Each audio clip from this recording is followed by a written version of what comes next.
ವಿಶ್ವದ ಯೋಗ ದಿನಾಚರಣೆಯನ್ನು ವಿಶ್ವಸಂಸ್ಥೆಯಿಂದ ಘೋಷಣೆ ಆದಮೇಲೆ ಇಡೀ ವಿಶ್ವದಲ್ಲಿ ಎಲ್ಲ ರಾಷ್ಟ್ರಗಳಲ್ಲಿಯೂ ಸಹಿತ ಈ ಒಂದು ಯೋಗಾಭ್ಯಾಸವನ್ನು ಮಾಡ್ತಾ ಇದ್ದಾರೆ. ಇದರಿಂದ ಸಾಕಷ್ಟು ಜನ ಇದರ ಲಾಭ ತೆಗೆದುಕೊಂಡು ಅವರ ಆರೋಗ್ಯದಲ್ಲಿ, ಆಯುಷ್ಯದಲ್ಲಿ, ಅವರ ದಿನನಿತ್ಯದ ಚಟುವಟಿಕೆಯಲ್ಲಿ ಭಾಳಷ್ಟು ಅವರಿಗೆ ಅದರ ಅನುಭವ ಆಗಿದ್ದರಿಂದ ಇವತ್ತು ವಿಶ್ವಕ್ಕೇ ಭಾರತ ಕೊಟ್ಟಂಥ ದೊಡ್ಡ ಕೊಡುಗೆ ಅಂದರೆ ಯೋಗ. ಸರಿಗೆ ಬೆಲೆ ಏರಿಕೆ, ತೈಲ ಬೆಲೆ, ಬಸ್ ದರ ದರವನ್ನು ಏರಿಕೆ ಮಾಡ್ತಾರೆ. ನೋಡ್ರಿ, ಈ ಸರ್ಕಾರ ದಿವಾಳಿ ಆಗಿದೆ. ಇನ್ನೂ ಇದೇ ರೀತಿ ಹೋಗಿದ್ರೆ, ಯಾವುದೇ ಕರ ಹೆಚ್ಚು ಮಾಡಲಾರ್ದು ಹೋಗಿದ್ರೆ ಸರ್ಕಾರಿ ನೌಕರರ ಸಂಬಳ ಕೊಡಲಿಕ್ಕೂ ಸಹಿತ ಈ ಸರ್ಕಾರ ಬಂದು ಅಭಿವೃದ್ಧಿ. ಇವತ್ತು ಅವರು ಲೋಕಸಭೆ ಮುಗಿದ ಮೇಲೆ ದಿಢೀರ್ನೆ ಗ್ಯಾರಂಟಿಗಳನ್ನು ರದ್ದು ಮಾಡಿಬಿಟ್ರೆ ಪೂರ್ತಿ ದುಷ್ಪರಿಣಾಮ ಆಗ್ತದೆ ಅಂತೇಳಿ ಜನರ ಮೇಲೆ ಒಂದು ಕಡೆಯಿಂದ ತಗೋತಾರೆ, ಇನ್ನೊಂದು ಕಡೆಯಿಂದ ಕೊಡುವಂಥ ವ್ಯವಸ್ಥೆ. ಅದ್ರ ಜೊತೆಗೆ ವ್ಯಾಪಕ ಭ್ರಷ್ಟಾಚಾರ ಇವತ್ತು ಎಲ್ಲ ಮಂತ್ರಿಗಳು ಮಾಡ್ಲಾಕತ್ತಾರೆ.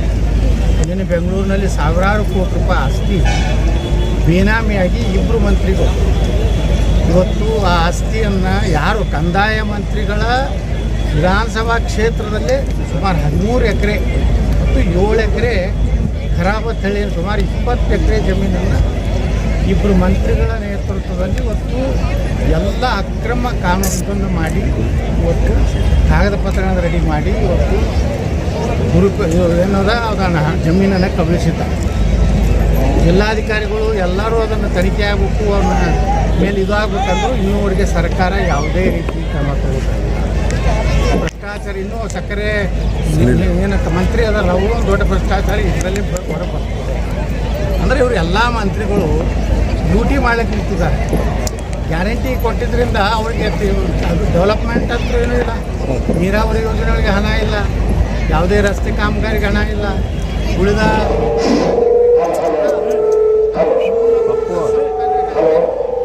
ಸರ್ಕಾರದಲ್ಲಿ ಹಣ. ಈ ರೀತಿ ಇವತ್ತು ಬಸ್ ಏರಿಕೆ, ದರ ಏರಿಕೆನ ನಿಶ್ಚಿತವಾಗಿ ಏರಿಸ್ತಾರೆ. ಎಲ್ಲರೂ ಏರಿಸಿದ್ರು, ಸ್ಟ್ಯಾಂಪ್ ಡ್ಯೂಟಿ ಹಿಡಿದು ಮರಣ ಉತ್ತಾರ ಹಿಡಿದು ಇವತ್ತು ಬಸ್ಸಿನ ದರಕ್ಕೆ ಬಂದರೆ ಮೊನ್ನೆ 3 ರೂಪಾಯಿ ಡೀಸೆಲು, 2 ರೂಪಾಯಿ ಪೆಟ್ರೋಲ್ ಮಾಡಿದ್ರು. ಇನ್ನು ಬಸ್ ದರ ಏರಿಕೆ ಮಾಡ್ತಾರೆ. ಎಲ್ಲೆಲ್ಲಿ ಮದ್ಯ ಅಂತೂ ಮಾಡಲಿ, ಮದ್ಯದ ಬಗ್ಗೆ ಏನು ಹೆಚ್ಚು ಮಾಡಿದ್ರು ಏನು ತೊಂದರೆ ಇಲ್ಲ ಹಂಗೇನು.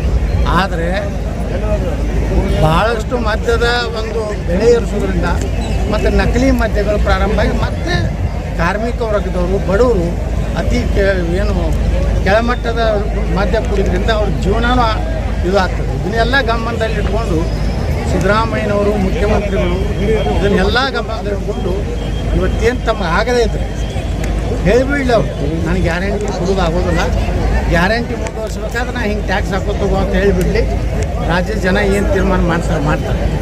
ಇದ್ರ ಜೊತೆಗೆ ಯಾವ ಶಾಸಕರಿಗೂ ಸಮಾಧಾನ ಇಲ್ಲ. ಅಭಿವೃದ್ಧಿಗೆ ಹಣನೇ ಬರ್ತಾ ಇದೆ. ಅದೇ ಜೆ ಪಾಲ್ರು ಹೇಳ್ಯಾರ, ಈ ಗ್ಯಾರಂಟಿಯಿಂದ ನಮ್ಗೆ ಅಭಿವೃದ್ಧಿ ಆಗ್ತಾಯಿಲ್ಲ ಮತ್ತು ಚಲುವರಾಯ ಸ್ವಾಮಿ ಹೇಳ್ಯಾರ, ಅವರು ಸಚಿವ ಸಂಪುಟದಲ್ಲಿ ಶಾಸಕರಲ್ಲಿ ಈ ಗ್ಯಾರಂಟಿಯಿಂದ ನಮಗೇನೂ ಲಾಭ ಆಗಲಿಲ್ಲ. ನಾವು ಗ್ಯಾರಂಟಿ ಕೊಟ್ಟರೆ 28 ಲೋಕಸಭೆ ಗೆಲ್ತಿದ್ವಿ ಅಂತ ತಿಳ್ಕೊಂಡಿದ್ವಿ. ಆದರೆ ರಾಜ್ಯದ ಜನ ಭಾಳ ಬುದ್ಧಿವಂತರು, ವಿದ್ಯಾವಂತರು, ಸುಸಜ್ಜಿತರಾದ. ದೇಶಕ್ಕೆ ಯಾರು ಬೇಕೋ ಅವ್ರಿಗೆ ಓಟ್ ಹಾಕ್ತಾರೆ, ರಾಜ್ಯಕ್ಕೆ ಯಾರು ಬೇಕೋ ಅವ್ರು ಓಟ್ ಹಾಕ್ತಾರೆ. ಸಾಮರ್ಥ್ಯ ಈ ದೇಶದಲ್ಲಿ ಆಗೋದು ಕರ್ನಾಟಕ. ಅದನ್ನು ಈ ಗ್ಯಾರಂಟಿ ಆಶಾಂಶಗೊಳಗಾದ್ರೆ ನಮ್ಮ ರಾಜ್ಯದ ಜನ ಈ ಚುನಾವಣೆ, ಲೋಕಸಭೆ ಚುನಾವಣೆ ಇನ್ನೂ ನಮ್ಮ ತಪ್ಪಿನಿಂದಾಗಿದೆ. ನಮ್ಮ ಪಾರ್ಟಿಯವರು ಒಳ ಒಪ್ಪಂದದಿಂದ ಕೆಲವೊಂದು ಸೀಟ್ ಕಳ್ಕೊಂಡಿದ್ದೀವಿ ಹೊರತು ಭಾರತೀಯ ಜನತಾ ಪಾರ್ಟಿ, ನರೇಂದ್ರ ಮೋದಿಯವರು ವಿಶ್ವಾಸ ಕಡಿಮೆ ಆಗಿಲ್ಲ ಕರ್ನಾಟಕ.